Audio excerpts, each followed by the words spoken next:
नमः श्रीवर्धमानाय निर्धूतकलिलात्मने सालोकानां त्रिलोकानां यद्विद्यादर्पणायते यद्विद्यादर्पणायते।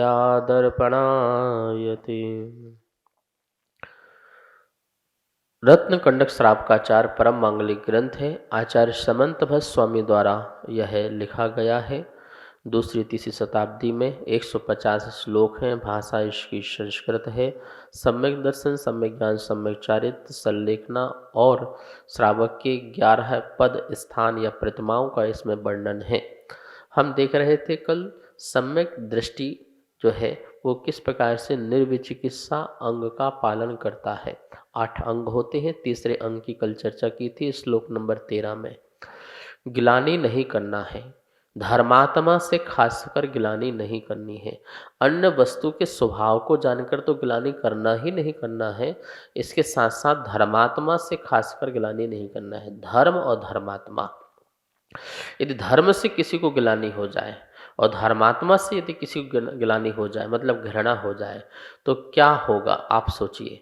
जैसे किसी व्यक्ति या किसी वस्तु से किसी को घृणा हो जाती है तो वो उसका संयोग नहीं चाहता, वो उसका वियोग चाहता है, वो उसका समागम नहीं चाहता है। वो चाहता है कि ये मेरे नज़र के सामने ना आए, मैं इससे बिल्कुल ना मिलूँ, ना ये मुझसे मिले। आप देखिए, जिससे भी आप घृणा करते तो आप उसको देखना चाहते हो, उसके बारे में सुनना चाहते हो। क्या उसके मन में प्रशंसा, उसके भाव आते हैं? नहीं आते हैं ना। तो आप मन वचन काया तीनों से ही उस व्यक्ति से घृणा करते हो। इसलिए आप ना उसके बारे में सोचते हो, ना उसके बारे में बोलते हो, ना उससे मिलने का कभी जाने का भाव रखते हो, कार्य करते हो। इसका मतलब है घृणा और गिलानी एक ऐसी चीज हो गई जिसके कारण हम दूसरों उस वस्तु से अलग हो जाते हैं, हट जाते हैं, ठीक है ना। और यदि वो समागम हुई, प्राप्त हुई, तो फिर बहुत तीव्र क्रोध आएगा, गुस्सा आएगा, द्वेष का परिणाम होगा, आंतरिक पीड़ा होगी और चिंता होगी। ये सब अपने अंदर प्राप्त होंगी। अवसाद पैदा हो जाएगा, तनाव पैदा हो जाएगा, व्यक्ति बहुत दुखी होने लगेगा, परेशान हो जाएगा, उसको नींद नहीं आएगी, बेचैनी होगी, जिसके कारण उसमें कुछ सिरदर्द होगा, बीमारी होगी और भी अनेक प्रकार के रोग होंगे और अलाभ की प्राप्ति होगी। क्यों? क्योंकि उसका मन नहीं लगेगा तो काम आदि भी नहीं करेगा, तो घर में लड़ाई झगड़े गुस्से ये सब जो है स्टार्ट हो जाएंगे। ये अपना जो गुस्सा है फिर किसी और पर निकालेगा, जिससे कोर्ट कचहरी आदि भी हो सकती है। तो एक कितना महत्वपूर्ण कारण है कि यदि हम किसी से घृणा और गिलानी करते हैं तो कितनी सारी चीज़ें हमारे सामने खड़ी हो जाती हैं। कहने का मतलब है हम ही अपने ऐसा जाल समस्याओं का बुन लेते हैं जिससे हम फिर बाहर नहीं निकल पाते हैं और जीवन भर जो है उसी में रह कर के सड़ते रहते हैं, गलते रहते हैं, मिटते रहते हैं और मरते रहते हैं। तो आचार्य भगवान ने ये बहुत बड़ी समस्या का समाधान बताया है कि सुखी होने का राज यह है कि आप किसी से घृणा मत करो, किसी से गिलानी मत करो। ये बात तो हो गई, लेकिन मैं आपको यहाँ खास बात बताना चाहता हूँ कि यदि यहाँ पर आचार्य भगवान समंत स्वामी ने कहा है कि रत्नत्रय से जो पवित्र आत्माएं हैं उनके गुणों से प्रीति करना, मतलब परमात्मा भी रत्नत्रय से सहित है, अरहंत आत्मा भी रत्नत्रय से सहित है और आचार उपाध्याय साधु भी रत्नत्रय से सहित है, मतलब पांचों ही परमेष्टि रत्नत्रय से सहित हैं। कुछ पूर्ण है और कुछ अभी जो है प्रवेश में है। तो इस प्रकार से इन रत्नत्रय के धारी आत्माओं के प्रति जो है कभी गिलानी का भाव नहीं लाना, ये बात यहाँ कही जा रही है। वो क्यों कही जा रही है कि यदि हमने धर्म और धर्मात्मा से गिलानी कर ली तो फिर हम उसके पास जाएंगे नहीं, उसके निकट पहुंचेंगे नहीं, उसकी सन्निधि नहीं करेंगे, उसका समागम नहीं करेंगे। जब हम उससे गिलानी करके इतनी दूर चले जाएंगे तो हमें किस भाव में फिर ये प्राप्त होंगे आप सोचो। हमारे अनंत भाव जो है कैसे हो जाएंगे? कुभाव हो जाएंगे, अर्थात खोटी गति हो जाएगी। त्रियंच में जाकर के कीड़े मकोड़े आदि बनते रहेंगे, नरकों में जाके नारकी बन के तड़पते रहेंगे, दुखी होंगे। ये देखिए ये किसके कारण? क्यों? जब आपने धर्म धर्मात्मा से गिलानी की तो आप उससे बहुत दूर हो गए। ऐसा पाप का बंध बंधा, ऐसा अंतराय कर्म का बंध बंधा कि हमें देव शास्त्र गुरु के दर्शन नहीं मिलेंगे। यदि इस प्रकार के विचार आए, इस प्रकार से परिणाम आए, तो गिलानी का परिणाम देखो। लोग अधिकांशतः क्या करते हैं, कुछ होता है धर्म और धर्मात्मा दोनों से एकदम से क्या हो जाते हैं, हट जाते हैं, अलग हो जाते हैं। मंदिर जाना बंद कर देंगे, प्रभु के दर्शन नहीं करेंगे, गुरु के दर्शन नहीं करेंगे, और हमें कुछ नहीं पढ़ना, हमें कुछ नहीं स्वाध्याय करना, हमें कोई तीर्थयात्र नहीं करना, कोई जाप नहीं करना, बिल्कुल नास्तिक जैसे बन जाएंगे, सब बिल्कुल बंद कर देंगे। अब हमें तो गुरु पर श्रद्धा नहीं रहेगी, अब हमें तो प्रभु पर श्रद्धा नहीं रहेगी, हमें देख लिया, बहुत पूजा पाठ कर लिया, बहुत आराधना कर लिया, कितनी भक्ति, कितनी पूजा, कितना पाठ, सब कुछ कर लिया, तब भी कुछ नहीं हुआ, हमें बिल्कुल श्रद्धा नहीं है, और हमें तो उसके कुछ पर जाना भी नहीं है, चर्चा भी नहीं करना है। इस प्रकार से उसको भगवान के प्रति कितनी गिलानी घृणा और गुरुओं के प्रति कितनी गिलानी घृणा भर गई। अब सोचिए, इसका इससे घाटा क्या हुआ, इससे नुकसान क्या हुआ? पाप का बंध बंधा, पाप का बंध बंधा, अविनय अनादर का भाव आया, जिसके कारण भव भव में भी तुम्हें सच्चे देव शास्त्र गुरु नहीं मिलेंगे। और जब तक सच्चे देव शास्त्र गुरु नहीं मिलेंगे, तब तक उद्धार नहीं होगा, तब तक कल्याण नहीं होगा, दुखी रहोगे, पीड़ा युक्त रहोगे, कष्टमय जीवन रहेगा। इसलिए कहा गया, आचार्य भगवान कह रहे हैं, रत्नत्रय से जो पवित्र है आत्माएं हैं, पंच परमेष्ठी आत्माएं हैं, उनके प्रति कभी घृणा नहीं, निर्जुगुप्सा का भाव रखना, गुणप्रीति और गुणों से प्रीति रखना। गुणी जनों को देख हृदय में मेरे प्रेम उमड़ आवे। मेरे प्रेम तो उमड़ आना चाहिए, उनकी भक्ति करने का, उनकी सेवा करने का, उनको नमस्कार करने का, पूजन करने का, परिक्रमा लगाने का, गुणीजनों को देख करके नतमस्तक हो जाए। पिछी कमंडल और शास्त्र, ये चीज हमको देखना है, जो हमारी दृष्टि में दिख रहा है। पिछी है, कमंडल है, शास्त्र है, निर्गंथ मुद्रा है, केश लॉन्च करते हैं, पैदल विहार करते हैं, एक बार स्थित होकर के कर पात्र में आहार ग्रहण करते हैं, केश लॉन्च करते हैं, यही तो बाह्य मुद्रा है। इसी बाह्य मुद्रा को देख करके तो हम नमस्कार करते हैं, गुरुओं को नमस्कार करते हैं। प्रभु की अरहंत मुद्रा को देख करके, वीतराग मुद्रा को देख करके, दिगंबरत्व को देख करके हम नमस्कार करते हैं।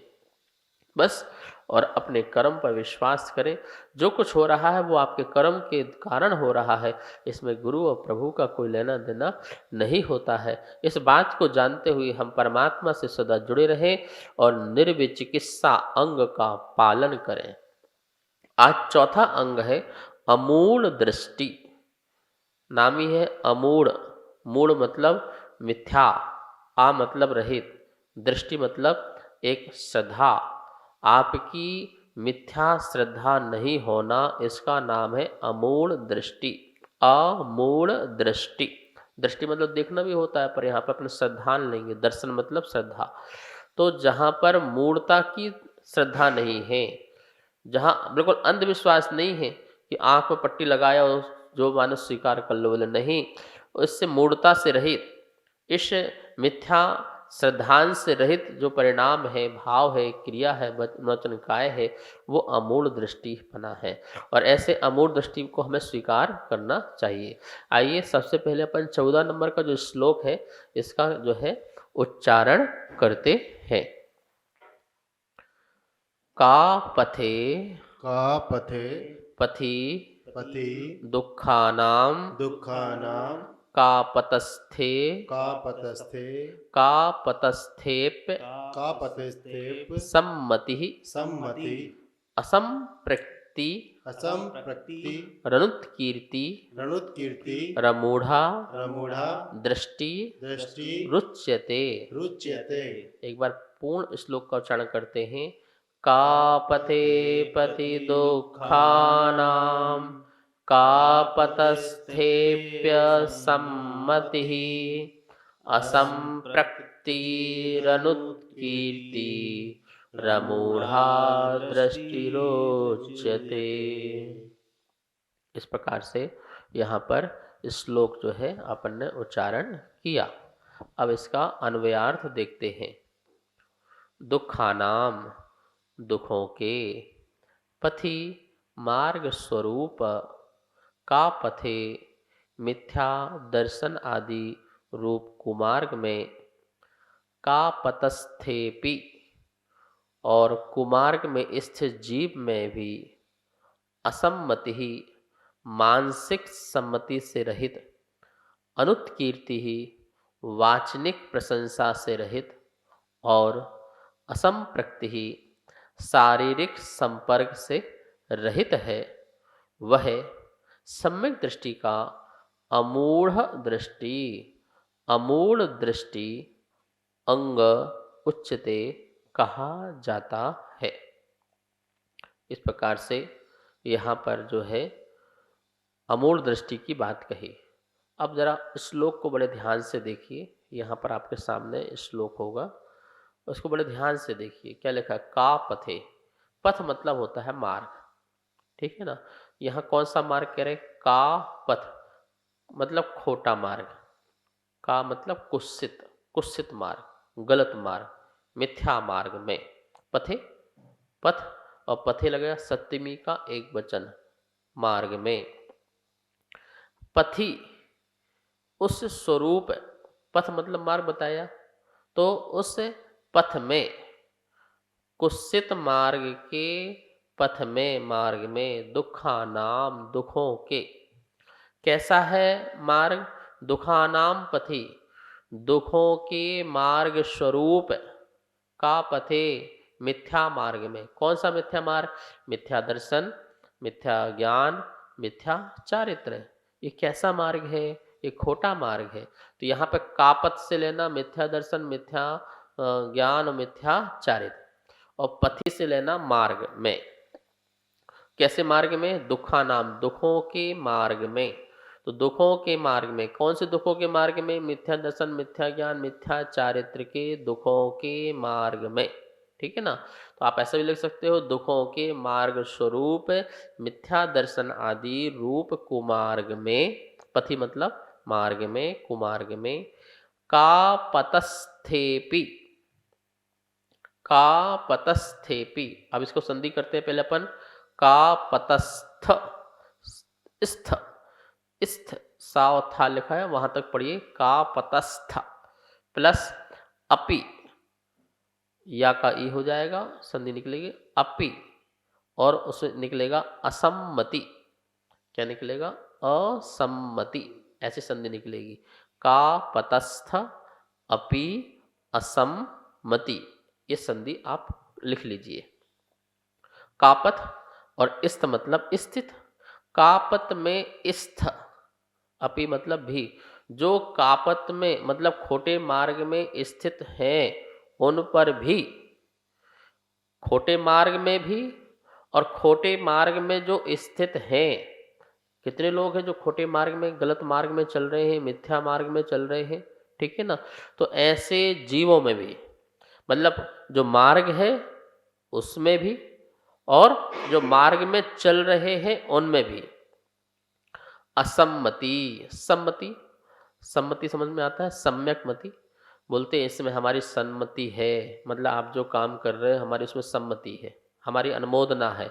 पर यहाँ कह रहे हैं असम्मति, हमारी मन में अनुमोदना नहीं है। हम मन से खोटे मार्ग और खोटे मार्ग में जो स्थित है, का पतस्थ, जो कापतस्थ, कापतस्थ खोटे मार्ग में जो स्थित है, उनमें भी, अपि मतलब भी, उनमें भी, खोटे मार्ग में स्थित जीवों में भी, ठीक है। समझ में आ रहा आपको कि खोटे मार्ग में, कैसा खोटा मार्ग है? दुखा नाम पथि, दुखों के स्वरूप मार्ग में, खोटे मार्ग में, और खोटे मार्ग में स्थित जीवों में भी असम्मति, हमें मानसिक सम्मति नहीं है, हमारी मानसिक सम्मति नहीं है। हम खोटे मार्ग की प्रशंसा मन से भी नहीं करते हैं, और खोटे मार्ग में जो चल रहे हैं उनकी भी प्रशंसा हम मन से नहीं करते हैं। मन मतलब मन में प्रसन्न होना, आनंदित हो जाना, प्रफुल्लित हो जाना, मन में खुशी आ जाना, ऐसे धर्म को देख करके और ऐसे खोटे धर्मात्माओं को देख करके। तो बोले नहीं, हमें मन में भी कोई प्रशंसा नहीं है, मन में भी कोई आनंद उनको लेकर के नहीं है। हाँ ठीक है, अच्छे हैं, बढ़िया है, चलो कुछ तो कर रहे हैं, ऐसा भाव भी नहीं है। असम्मति, हमारी कोई सम्मति नहीं है, मन से सम्मति नहीं है। और फिर क्या लिखा है नीचे, असंप्रक्ति, रा का विसर्ग हो जाएगा, उससे निकलेगा अनुत्कीर्ति, असंप्रक्ति ही अनुत्कीर्ति। संप्रक्ति, संप्रक्ति मतलब होता संपर्क, आ मतलब रहित, हमारा उससे संपर्क भी नहीं है। देखो मन से सहमति भी नहीं है और असंप्रक्ति, संप्रति भी नहीं है, संप्रक्ति भी नहीं है, अर्थात संपर्क भी नहीं है, अर्थात हम काया से भी उनसे संपर्क नहीं रखते हैं। मतलब उस मार्ग की काया से भी हम जो है कार्य नहीं करते हैं और न उन जीवों के प्रति कोई कार्य करते हैं जो उस छोटे मार्ग में स्थित है। असंप्रक्ति तो मन से भी रहित हो गए और शारीरिक संपर्क से भी हमारा संबंध उनसे नहीं है। किससे? खोटे मार्ग से और खोटे मार्ग में स्थित लोगों से। फिर दिया है अनुत्कीर्ति। अनुत्कीर्ति मतलब उनसे हमारा उत्कीर्ति भी नहीं है, मतलब वचन से प्रशंसा भी नहीं है, कीर्ति प्रशंसा, तो हमारा अनुत्कीर्ति वाचनिक प्रशंसा से भी रहित है हम। उनकी हमारी वचन से प्रशंसा भी नहीं है, उस मार्ग की भी प्रशंसा नहीं करते हैं और उन मार्गियों की भी प्रशंसा नहीं करते हैं वचन से। तीनों चीज आ गई। असम्मति मतलब मन से प्रशंसा नहीं, असंप्रक्ति मतलब काया से भी नहीं, और अनुत्कीर्ति मतलब वचनों से भी नहीं। तो मन, वचन और काया, इन तीनों से रहित कौन सा अंग होता है? अमूढ़ा दृष्टि उच्यते। उच्यते मतलब कहा जाता है, संधि निकलेगी अमूढ़ा दृष्टि रुच्यते। जो अमूढ़ है, जो मूढ़ता से रहित है, ऐसा हमारा दृष्टि अंग कहलाता है, अर्थात अमूढ़ दृष्टि अंग है। कौन सा अंग है ये? अमूढ़ा दृष्टि। अमूढ़ दृष्टि मतलब हमारी जो है मूढ़ता से रहित जो है दृष्टि होना चाहिए, वो अमूढ़ दृष्टि अंग कहलाता है। कहने का मतलब यह है कि खोटे भगवान, खोटे गुरु, खोटे शास्त्र आगम जो भी उनके प्रति मन से, न वचन से और न काया से हमारी अनुमोदना होती है, न कृत होता है और न ही कारित होता है। हम कभी भी गलत मार्ग के अनुसरण करने वाले न बने, अनुगामी न बने, यही हमारा अमूल दृष्ट अंग कहलाएगा और जिससे हमारी श्रद्धा शुद्ध रहेगी। ठीक है, इस श्लोक का अर्थ हुआ। और भी इसमें विशेष चर्चा जो है कल करेंगे, समय हो चुका है। आइए माँ जिनवाणी की स्तुति करते हैं। जा वाणी के ज्ञान से सूझे लोकालो, शो वाणी मस्तक धरूं सदा ते तो हूँ धो। हे जिनवाणी भारती तो है जपो दिन रेत, जो तेरी शरणा धरे सो पावे सुख चैन। सबको बहुत बहुत मंगल आशीर्वाद।